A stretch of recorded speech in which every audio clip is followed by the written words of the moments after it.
రేపు జరగబోయే సార్వత్రిక ఎన్నికలకు సూళ్లూరుపేట నియోజకవర్గంలో 304 పోలింగ్ స్టేషన్లను సిద్ధం అని అన్నారు.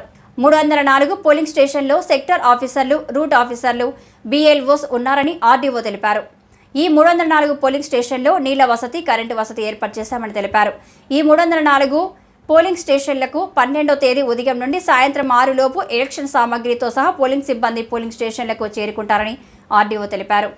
304 పోలింగ్ స్టేషన్ పరిధిలో ఉండే ప్రతి ఒక్క ఓటరు తమ ఓటు హక్కును వినియోగించుకోవాలని తెలిపారు. డీఎస్పీ శ్రీనివాసరెడ్డి మాట్లాడుతూ ప్రతి ఒక్కరూ ఎన్నికల నియమ నిబంధనలను ఖచ్చితంగా పాటించాలని, పోలింగ్ స్టేషన్కు 100 మీటర్ల దూరంలోనే ఉండాలని, ఏ పోలింగ్ స్టేషన్ పరిధిలోనైనా ఎటువంటి అవాంఛనీయ సంఘటనలు జరిగితే వెంటనే మా పోలీస్ సిబ్బందికి తెలియజేయాలని అన్నారు.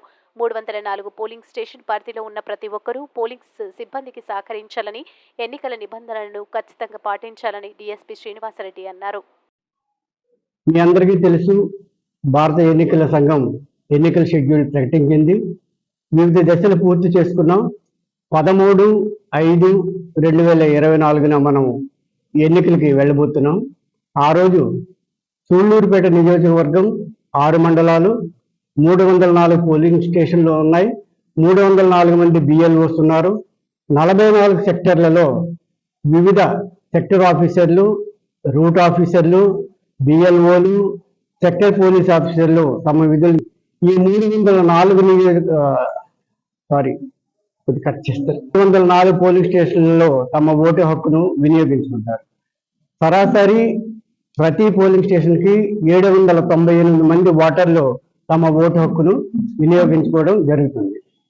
ఈ ఓటు హక్కు వినియోగించుకోవడానికి పోలింగ్ స్టేషన్లలో అంటే ఆ బార్డర్ సీలింగ్ అంటారు, కానీ బార్డర్ నుంచి ఏం రాకుండా చేయడం, క్షుణ్ణంగా తనిఖీ చేపట్టడం అనేది జరుగుతుంది.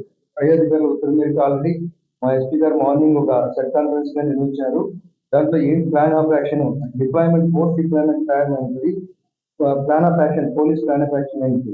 అయితే ఎలక్షన్స్ లో మెయిన్ ఏంటంటే పోలీసులు ఏంటంటే ట్రాన్స్పోర్టేషన్ ఆఫ్ లిక్కర్ కానీ, ట్రాన్స్పోర్టేషన్ ఆఫ్ మనీ కానీ, ఆ డిస్ట్రిబ్యూషన్ ఇదంతా మా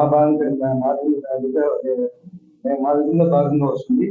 సో ఈ రోజు నుంచి చేసేదంటే బార్డర్ సీలింగ్, బార్డర్ లో ఉన్న క్షుణ్ణంగా తనిఖీ ఇంటెన్సిఫై చేయడం ఇప్పుడు జరుగుతున్నాయి.